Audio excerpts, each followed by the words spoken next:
आप लोगों से मैं पूछता हूँ, बताइए मार्केट प्राइस से फैक्टर कॉस्ट पे कैसे रीच करते हैं। अगर हमें फैक्टर कॉस्ट दिया है, ठीक है, और हमें मार्केट प्राइस निकालना है, तो हम क्या करते हैं। फैक्टर कॉस्ट दिया है, मार्केट प्राइस निकालना है, तो क्या करेंगे बताइए। फैक्टर कॉस्ट दिया है, मार्केट प्राइस निकालना है, व्हाट वी विल डू।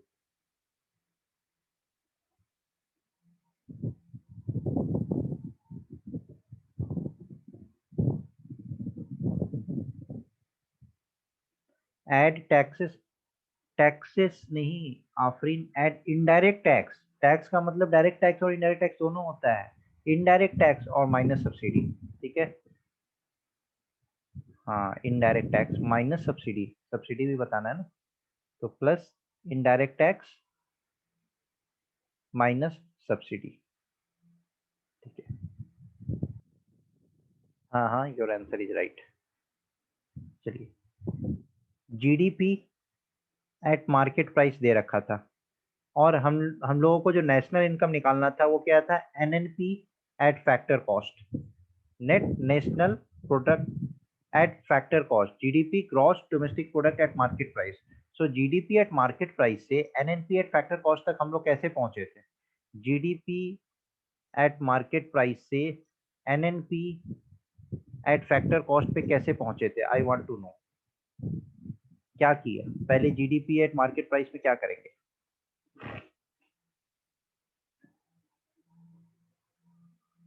याद है किसी को।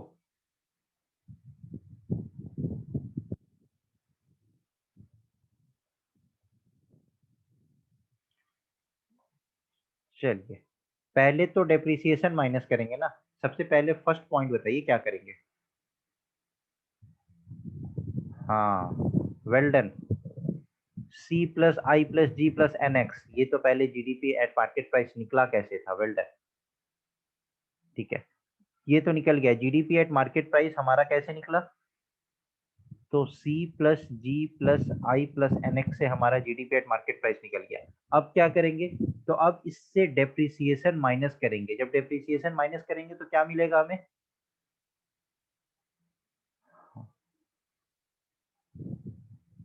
जब डेप्रिसिएशन माइनस करेंगे तो क्या मिलेगा, एनडीपी एट मार्केट प्राइस। अब एनडीपी एट मार्केट प्राइस को फिर क्या करेंगे, एनडीपी एट मार्केट प्राइस का क्या करेंगे।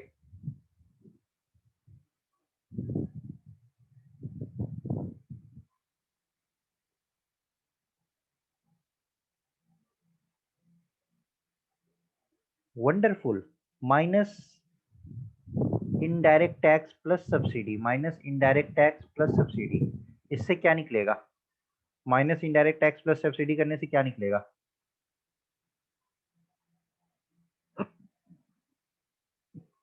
एनडीपी एट फैक्टर कॉस्ट, अरे wonderful, NDP at factor cost निकल गया। अब एनडीपी एट फैक्टर कॉस्ट से हम लोग को एनएनपी एट फैक्टर कॉस्ट पे पहुंचना है, तो क्या करेंगे अब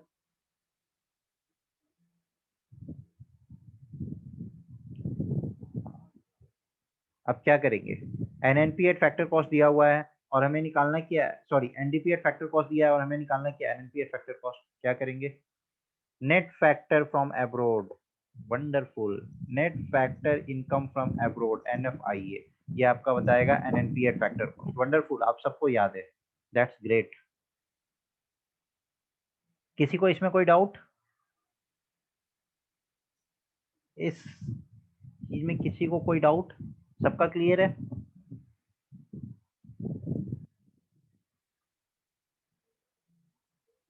किसी को कोई डाउट है, आगे बढ़ूं।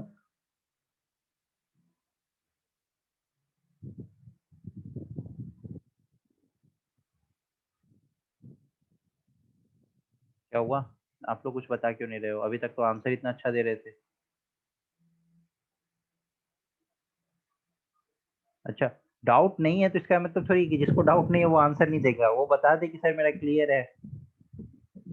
अच्छा, कोई किसी का आंसर नहीं आ रहा है मतलब किसी को डाउट नहीं है, सबका क्लियर, ओके, थैंक यू। चलिए, आज हम लोग नॉमिनल जीडीपी और रियल जीडीपी स्टार्ट करने जा रहे हैं। कल किसी स्टूडेंट ने मेरे से पूछा था ना कि सर ये कब स्टार्ट करेंगे, तो देखिए ये आज ही स्टार्ट करना था। Nominal GDP. ये सीरत गुलजार प्लीज स्क्रीन पे कुछ ना करे, स्क्रीन पे से हटा दें। किसने कल मेरे से पूछा था कि सर ये कब करेंगे nominal GDP real GDP? Is ये प्रेजेंट इन द क्लास?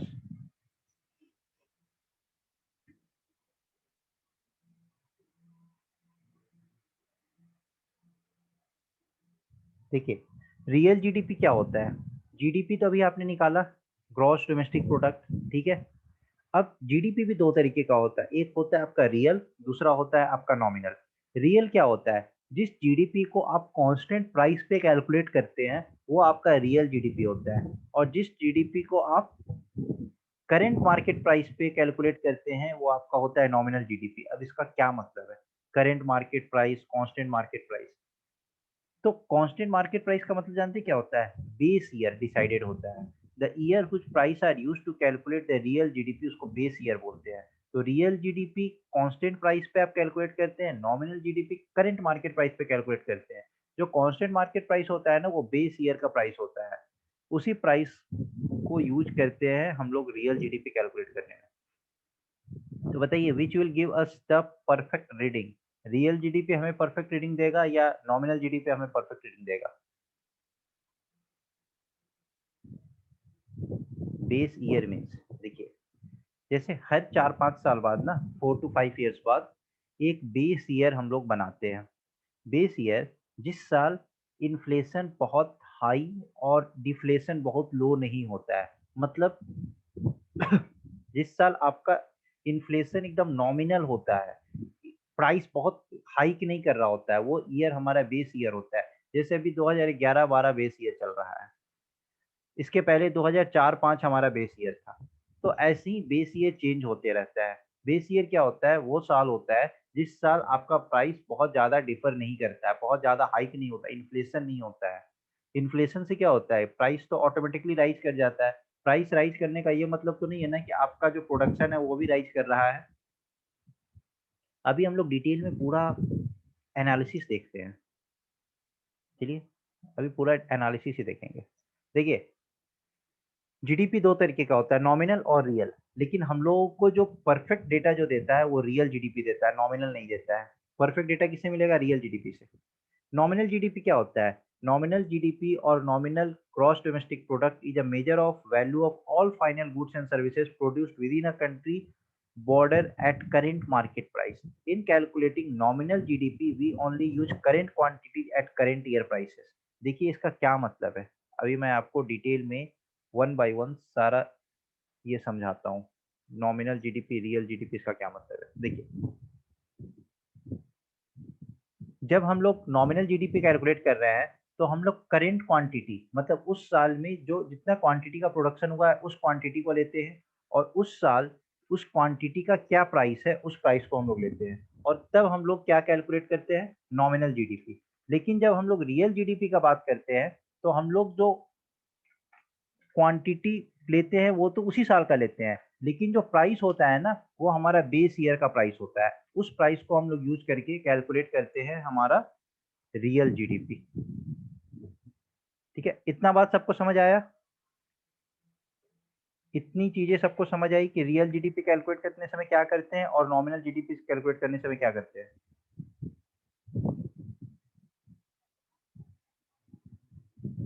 अच्छा, रिपीट, वेट, अब मैं रिपीट ऐसे नहीं करूंगा। मैं अब एक एग्जांपल बताता हूँ, उस फॉर्म में मैं रिपीट करूंगा। ठीक है, देखिए, देखिए, सपोज करिए कि इंडिया जो है सिर्फ 3 प्रोडक्ट को प्रोड्यूस करता है, कॉफी, टी और रबर। इंडिया तो बहुत सारे चीज को प्रोड्यूस करता है, लेकिन कॉन्सेप्ट समझने के लिए हम लोग सिर्फ 3 प्रोडक्ट का बात करते हैं। ठीक है, कॉफी, टी और रबर। लेट से nominal GDP would be calculated. जो आप नॉमिनल जीडीपी कैलकुलेट करेंगे वो कैसे कैलकुलेट करेंगे? तो उस साल कॉफी का कितना प्रोडक्शन हुआ, नॉमिनल जीडीपी कैसे कैलकुलेट करेंगे? उस साल कॉफी का कितना प्रोडक्शन हुआ और कॉफी का प्राइस क्या था। जैसे अगर आप 2021 में अगर इंडिया ने कॉफी मैन्युफैक्चर किया है, टी बनाया है, और रबर बनाया है, ठीक है। तो आप कैसे कैलकुलेट करते हैं इसका जीडीपी? आप कैसे, जीडीपी क्या होता है? सबसे पहले आप लोग मुझे जीडीपी समझाइए, क्योंकि मैंने आपको जीडीपी समझाया है। जीडीपी क्या होता है? सबसे पहले आप लोग मुझे जीडीपी समझाइए, तभी मैं आगे बढ़ाऊंगा। जीडीपी क्या होता है?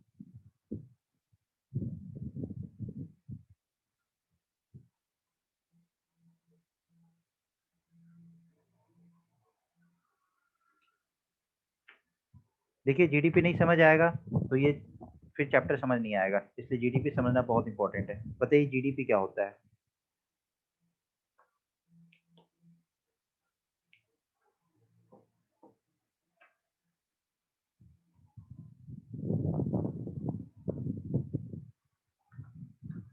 अरे कोई नहीं बता रहा है, क्या प्रॉब्लम हो गई? वेट, जीडीपी क्या पढ़ा था?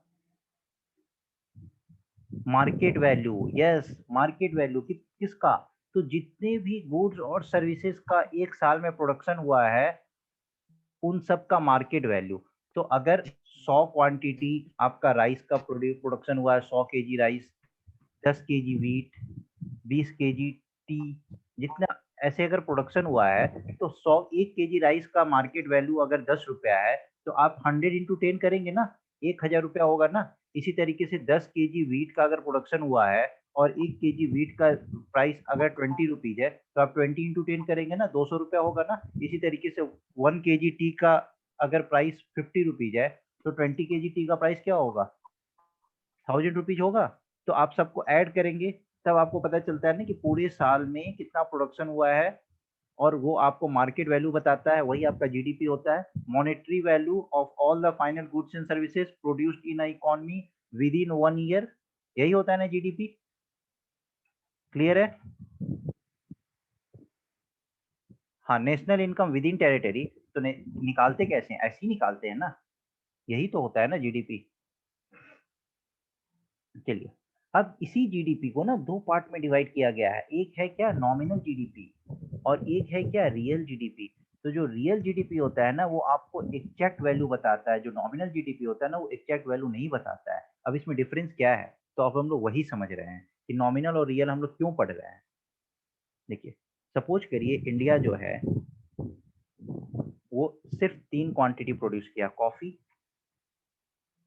टी और रबर, ठीक है।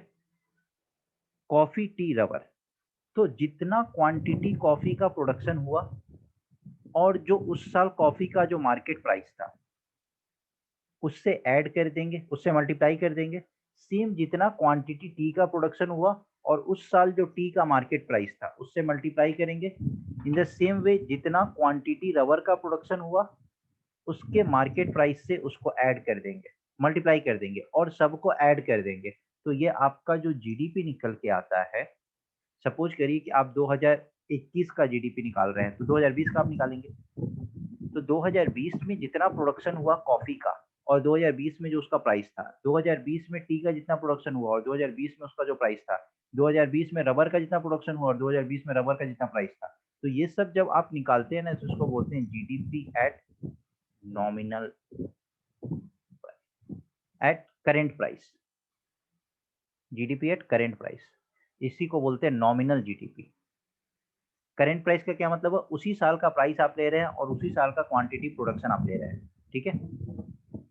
अब रियल जीडीपी का क्या मतलब होता है? देखिए, रियल जीडीपी का मतलब होता है कि 2020 में अगर आपने नॉमिनल जीडीपी निकाला, अब 2020 का हम रियल जीडीपी निकालेंगे। तो 2020 का रियल जीडीपी क्या होगा? जो 2020 में जितना क्वांटिटी कॉफी का प्रोडक्शन हुआ है, तो क्वांटिटी तो सेम रहेगा। सपोज करिए 15 केजी कॉफी था, टी 10 केजी टी था, और रबर 20 केजी रबर था। तो यहाँ भी आप लेंगे 15 KG coffee, 10 KG T and 20 KG rubber, ठीक है। क्वांटिटी प्रोडक्शन तो आप उस साल का रियल जीडीपी में भी वही लेते हैं जो नॉमिनल जीडीपी में लेते हैं, लेकिन यहाँ पे जो प्राइस होगा ना, वो प्राइस बेस ईयर का प्राइस होता है। तो बेस ईयर हमारे कंट्री में अभी 2011-12 चल रहा है, ठीक है। तो जो 2012 में जो कॉफी का प्राइस था, उस प्राइस से आप यहाँ पे मल्टीप्लाई करेंगे।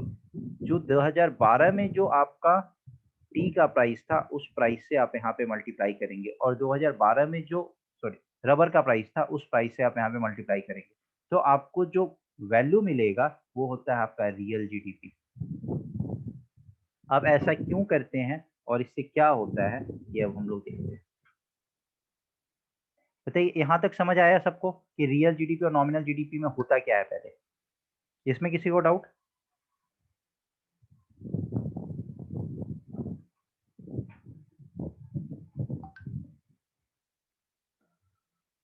यहाँ तक किसी को कोई डाउट? चलिए, यहाँ तक सबका क्लियर है।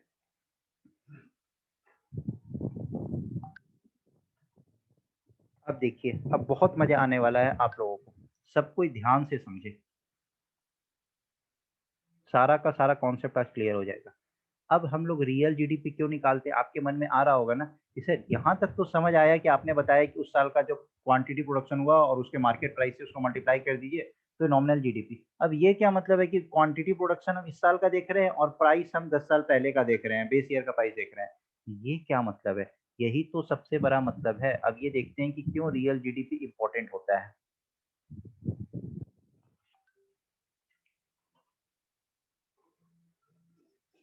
सपोज करिए कि इंडिया जो है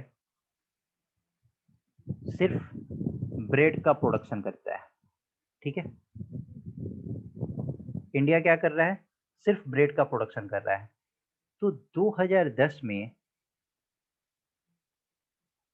सॉरी 2020, 2010 में जो ब्रेड का प्राइस था वो 10 रुपया था पर ब्रेड, ठीक है। और 2010 में जो इंडिया ने ब्रेड का प्रोडक्शन किया वो 100 यूनिट प्रोडक्शन किया। तो बताइए, जीडीपी एट करेंट प्राइस, ये 2010 की हम लोग बात कर रहे हैं, तो जीडीपी एट करेंट प्राइस क्या होगा? सबको ही बताया जीडीपी एट करेंट प्राइस क्या होगा?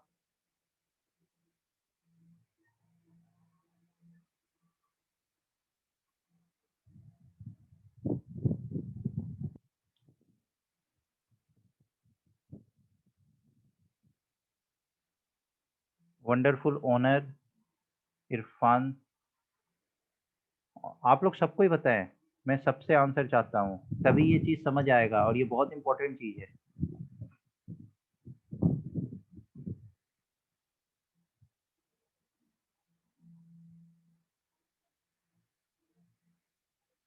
और किसी को समझ नहीं आ रहा है? ये कितना इजी है, अभी यही तो पढ़ा है।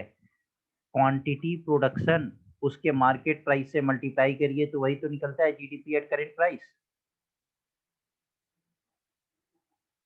हाँ, 10 इंटू 100, 100 यूनिट का प्रोडक्शन हुआ और 10 रुपया दाम था एक यूनिट का, तो 100 इंटू 10 दैट इज 1000 रुपीज। तो ये जीडीपी जो आपका निकला ये करेंट प्राइस पे निकला, क्योंकि हम लोग अभी 2010 का ही बात कर रहे हैं। तो 2010 में ब्रेड का प्राइस 10 रुपया था और 2010 में ब्रेड का जो प्रोडक्शन हुआ वो 100 यूनिट हुआ, ठीक है। अब 2011 की बात करते हैं। 2011 में इंडिया ने 100 यूनिट की जगह 110 यूनिट का प्रोडक्शन किया, ठीक है। 100 यूनिट की जगह 110 यूनिट का प्रोडक्शन किया। और 2011 में जो ब्रेड का प्राइस था वो 10 रुपया से 15 रुपया हो गया। तो 2011 में जब आप जीडीपी निकालेंगे एट करेंट प्राइस, जिसको आप नॉमिनल जीडीपी बोलते हैं, तो 2011 में नॉमिनल जीडीपी क्या होगा?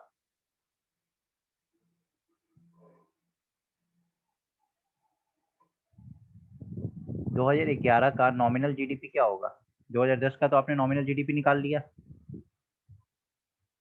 2011 का नॉमिनल जीडीपी क्या होगा? Wonderful, 15 into 110 that is 1650। अब आप कंपेयर करिए, आप बोलेंगे कि 2010 से 2011 में जीडीपी पहले 2010 में 1000 था, जीडीपी 2011 में 1650 हो गया, तो कितना परसेंट इंक्रीज हुआ? 2010 से 2011 में कितना परसेंट इंक्रीज हुआ? तो इंक्रीज कितने का हुआ? 650 का। कितने में हुआ? 1000 में। तो तो ये 65% इंक्रीज हुआ है ना। तो आप बोलेंगे कि sir there was 65% increase in GDP from year 2010 to 2011। ठीक है, तो 65% इंक्रीज हुआ। यहां तक सबको समझ आया? लेकिन क्या रियल सेंस में 65% इंक्रीज हुआ है? क्या रियल सेंस में प्रोडक्शन आपका 65% बढ़ा है? आपने नॉमिनल जीडीपी कैलकुलेट किया 2010 का, आपने नॉमिनल जीडीपी कैलकुलेट किया 2011 का। 2010 में 1000 रुपया आया, 2010 में 1650, 2011 में 1650 आया। इंक्रीज कितने का हुआ? 650 का 1000 में, तो 65% का इंक्रीज हुआ ना। तो क्या रियल सेंस में जीडीपी 65% बढ़ा है? प्रोडक्शन क्या आपका 65% बढ़ा है? तो देखिए 2010 से 2011 में जो प्रोडक्शन बढ़ा है वो सिर्फ 10 यूनिट का बढ़ा है। 2010 में प्रोडक्शन कितना था? 100 यूनिट। 2011 में प्रोडक्शन कितना था? 110 यूनिट। तो कितना का इंक्रीमेंट हुआ है? सिर्फ 10 यूनिट का 100 में। तो ये 10% का ही इंक्रीमेंट हुआ है। लेकिन जब आप नॉमिनल जीडीपी देख रहे हो तो आपको कितना गलत वैल्यू दिख रहा है कि 65% जीडीपी इंक्रीज हुआ है, लेकिन रियल सेंस में तो 10% जीडीपी इंक्रीज हुआ है।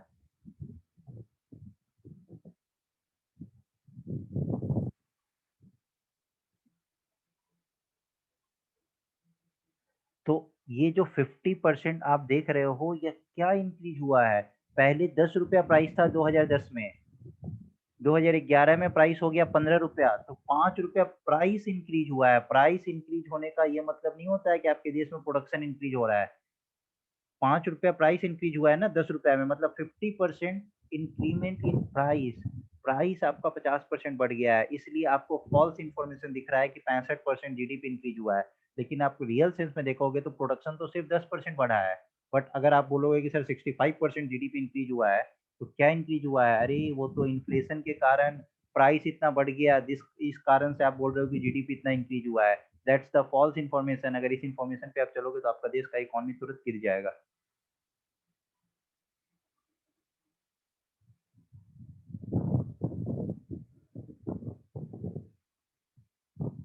इसलिए जो रियल जीडीपी होता है ना, वो प्राइस इफेक्ट को कैंसल कर देता है। प्राइस इफेक्ट को क्या करता है? कैंसल कर देता है। कैसे कैंसल करता है? सपोज करिए कि बेस ईयर का प्राइस 2010 ही हम लोग लेते हैं, ठीक है। अब देखिए 2011 का नॉमिनल जीडीपी क्या होगा? नॉमिनल जीडीपी 2011 का क्या होगा? तो कितना प्रोडक्शन हुआ था? 110। कितना रुपया था? करेंट प्राइस क्या था? 15 रुपया। नॉमिनल जीडीपी क्या होगा? 1650। लेकिन अगर हम 2011 का रियल जीडीपी निकालते हैं तो क्या कितना प्रोडक्शन हुआ? 110। लेकिन प्राइस क्या लेंगे? बेस ईयर का। और अगर हम लोगों ने सपोज किया है कि 2010 हमारा बेस ईयर है, तो बेस ईयर में 2010 में ब्रेड का प्राइस क्या था? 10 रुपीज। तो देखिए कितना हुआ? 1100 रुपया। 2010 अगर बेस ईयर था तो उस बेस ईयर में रियल जीडीपी 2010 का कितना था? 100 यूनिट का प्रोडक्शन था और 10 रुपया प्राइस था, 1000 रुपया। तो देखिए अब रियल जीडीपी को कंपेयर करिए, 2011 का रियल जीडीपी और 2010 का रियल जीडीपी को कंपेयर करिए। तो 2010 का रियल जीडीपी 1000 था, 2011 का रियल जीडीपी 1100 है। कितना का इंक्रीज हुआ है? 100 रुपया का। कितने में हुआ है? 1000 में। मतलब 10%। सो सिर्फ 10% इंक्रीज हो रहा है ना। तो ये तो सही बता रहा है ना, 10% इंक्रीज हो रहा है। आपको ऐसे भी दिख रहा है कि 100 से 110 यूनिट, मतलब 10 यूनिट का प्रोडक्शन इंक्रीज हुआ था, मतलब 10% इंक्रीज हो रहा है। जब आप रियल जीडीपी कंपेयर करते हैं तो आपको एग्जैक्ट डेटा पता चलता है। लेकिन यही अगर आप 2011 के नॉमिनल जीडीपी से 2011 के रियल जीडीपी को कंपेयर करेंगे तो आपको पता चलेगा कि 65% इंक्रीज हुआ है, जो कि फॉल्स डेटा होता है क्योंकि इसमें प्राइस का इफेक्ट आ जाता है। इसलिए real GDP cancels out the price effect. बोलिए कितने लोगों को समझ आया?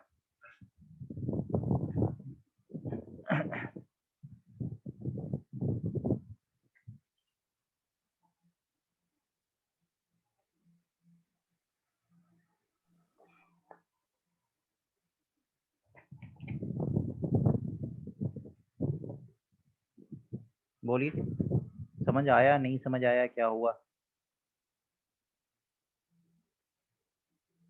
सर 100/1000 समझ नहीं आया, क्या लिखा आपने? कैसे आया? अच्छा 10% ये कैसे निकाला? अरे इंक्रीज कितने का हो रहा है? 100 का ना? किस में हो रहा है? 1000 में ना? तो इंक्रीज 1000 में 100 का हो रहा है तो कितना परसेंट हुआ? तो 100/1000 इंटू 100 ना। तो ये यहाँ से 2 जीरो कैंसिल हो गया, यहाँ से 1 जीरो कैंसिल हो गया, तो 10% आया ना। जैसे नॉमिनल जीडीपी जब आप निकाल रहे थे तो कितने का इंक्रीज हो रहा था? 650 रुपए का। किस में इंक्रीज हो रहा था? तो 1000 में। तो इसको 65% कैसे लिखा था? इंटू 100 किया था। यहाँ से 2 जीरो से 2 जीरो कैंसिल, यहाँ से 1 जीरो से 1 जीरो कैंसिल, तो ये 65% आया ना।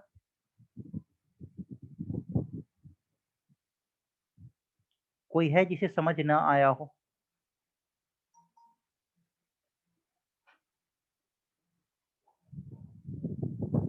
कोई है जिसे समझ नहीं आया हो?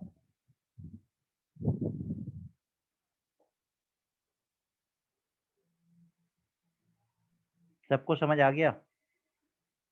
यस नो कुछ तो बताइए, तभी तो मुझे पता चलेगा। नहीं समझ आया तो बताइए, फिर से समझाऊंगा, कोई दिक्कत नहीं है। मैंने कभी मना किया है कि मैं नहीं समझाऊंगा? अरे वाह Seerat Gulzar, wonderful. Nominal GDP is always greater than real GDP. सही बोल रहे हो आप।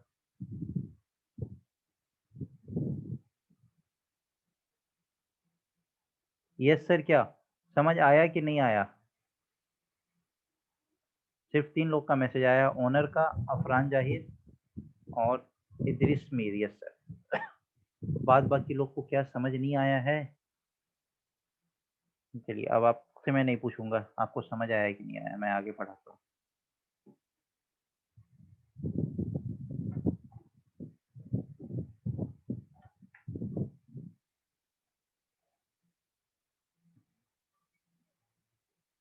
अब हम लोग देख रहे हैं कि difference between nominal GDP and real GDP. अगर आपको मन ही नहीं है कि कोई सर आपका सारा कॉन्सेप्ट क्लियर किया जाए तो उसमें मैं क्या कर सकता हूँ?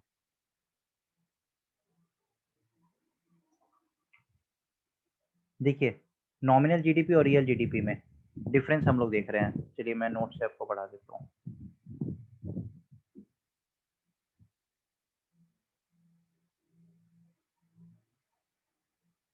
नहीं, वो रियल जीडीपी पे कैलकुलेट होता है, नॉमिनल जीडीपी पे नहीं होता है।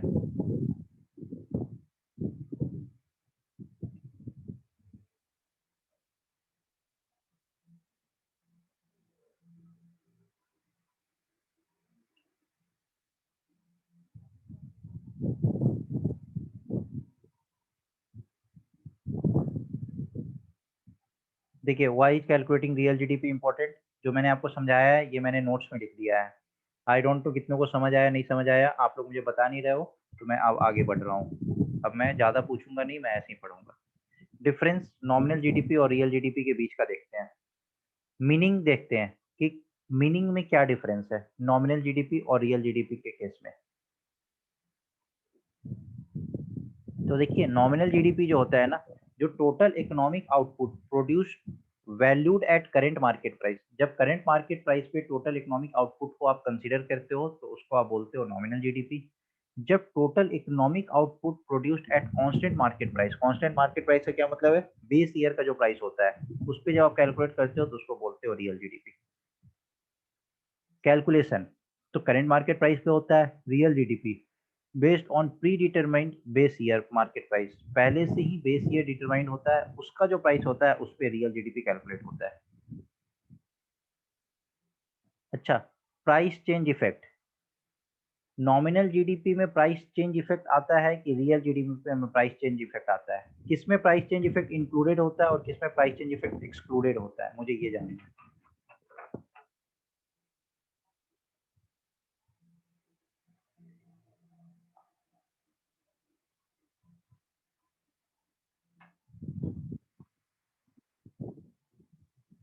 नॉमिनल में इंक्लूडेड होता है, वंडरफुल। रियल जीडीपी में एक्सक्लूडेड होता है, वंडरफुल। देखिए, तो price change effect nominal GDP में इंक्लूडेड होता है और रियल जीडीपी में एक्सक्लूडेड होता है। Value nominal GDP usually higher, nominal GDP usually higher होता है। क्यों? क्योंकि इन्फ्लेशन के कारण क्या होता है, प्राइस बढ़ जाता है, तो usually higher due to inflation. Real GDP usually lower than nominal GDP. क्यों? क्योंकि यहाँ पे तो प्राइस इफेक्ट चेंज नहीं होता है, तो प्राइस जब बढ़ रहा है तो नॉमिनल जीडीपी में कंसीडर होता है, लेकिन प्राइस तो कांस्टेंट रहता है, तो रियल जीडीपी नॉमिनल जीडीपी से इसलिए छोटा होता है 99% केस में। अब 1% कभी प्राइस ही बहुत ज्यादा डिक्रीज हो गया तो that is the other thing. हाँ, नॉमिनल जीडीपी मतलब बेस प्राइस होता है। यूसेज नॉमिनल जीडीपी का यूज कब होता है? Used for comparison across different quarters of output in a year for the same country. अब एक कंट्री में कितना क्वार्टर होता है? 4 क्वार्टर होता है ना, 4 क्वार्टर।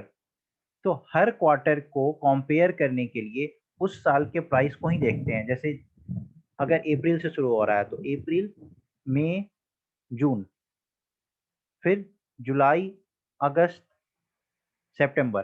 तो अप्रैल में जून में जो आपका जीडीपी होगा उस क्वार्टर का, ये करंट प्राइस पे डिसाइड होता है। फिर जुलाई अगस्त सितंबर में जो होगा ये भी करंट प्राइस पे डिसाइड होता है। तो यहाँ पे तो प्राइस दोनों का सेम ही रहेगा ना, तो यहाँ पे कंपेयर करने में इजी होता है, क्योंकि यहाँ पे सिर्फ प्रोडक्शन कितना इंक्रीज हुआ ये पता चलता है। ठीक है, तो एक साल में अगर डिफरेंट क्वार्टर्स में कंपेयर करना है तब नॉमिनल जीडीपी का यूज किया जाता है। लेकिन जब किसी दो कंट्री के बीच में अगर कंपेयर करना है जीडीपी को, या अपनी ही कंट्री में अगर 2 साल के बीच में आपको जीडीपी का गैप देखना है कि कितना इंक्रीज हुआ कितना डिक्रीज हुआ, तो इस केस में रियल जीडीपी यूज होता है।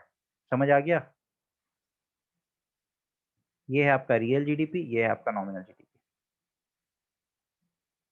कॉम्प्लेक्सिटी देखिए, नॉमिनल जीडीपी होता है ना, कॉम्पेरेटिवली इजियर टू कैलकुलेट, बहुत इजी होता है कैलकुलेट करना है, क्योंकि जिस साल जितना प्रोडक्शन हुआ उस साल उसका उतना प्राइस है, उसको कैलकुलेट कर लीजिए। लेकिन रियल जीडीपी क्या होता है, मोर डिफिकल्ट, प्रोडक्शन इस साल का, प्राइस किसी और साल का, तो ये थोड़ा सा कॉम्प्लेक्स होता है। एनालिसिस ऑफ इकोनॉमिक ग्रोथ, अब इकोनॉमिक ग्रोथ क्या होता है? इकोनॉमिक ग्रोथ क्या होता है?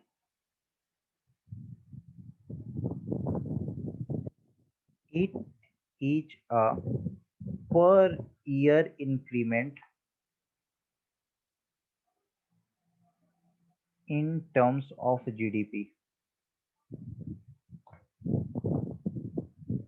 जीडीपी में जितना इंक्रीज होता है हर साल उसी को आप बोलते हो economic growth. Per year increment in terms of GDP.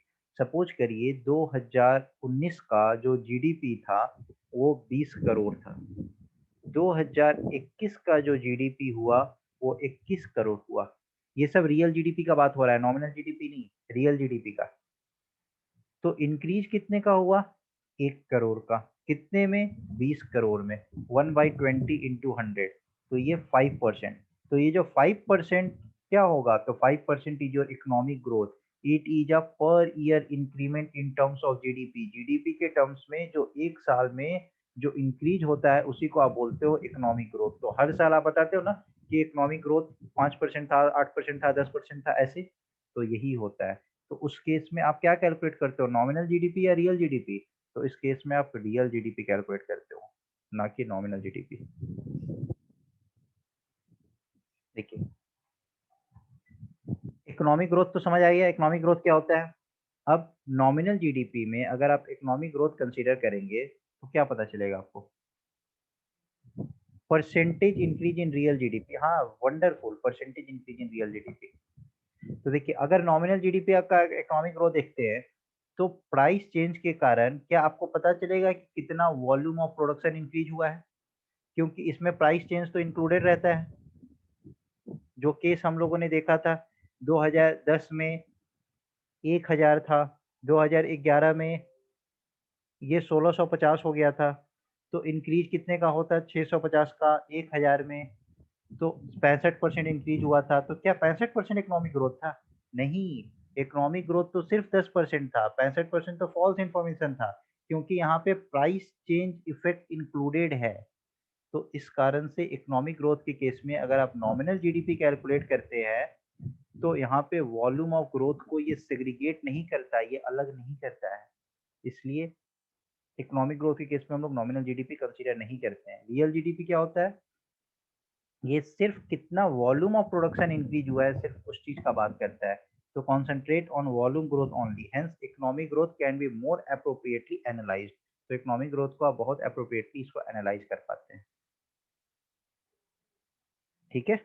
अब कंपैरिजन अक्रॉस कंट्रीज, अगर दो कंट्री के बीच में कंपेयर करना है तो क्या नॉमिनल जीडीपी यूज करेंगे या रियल जीडीपी यूज करेंगे?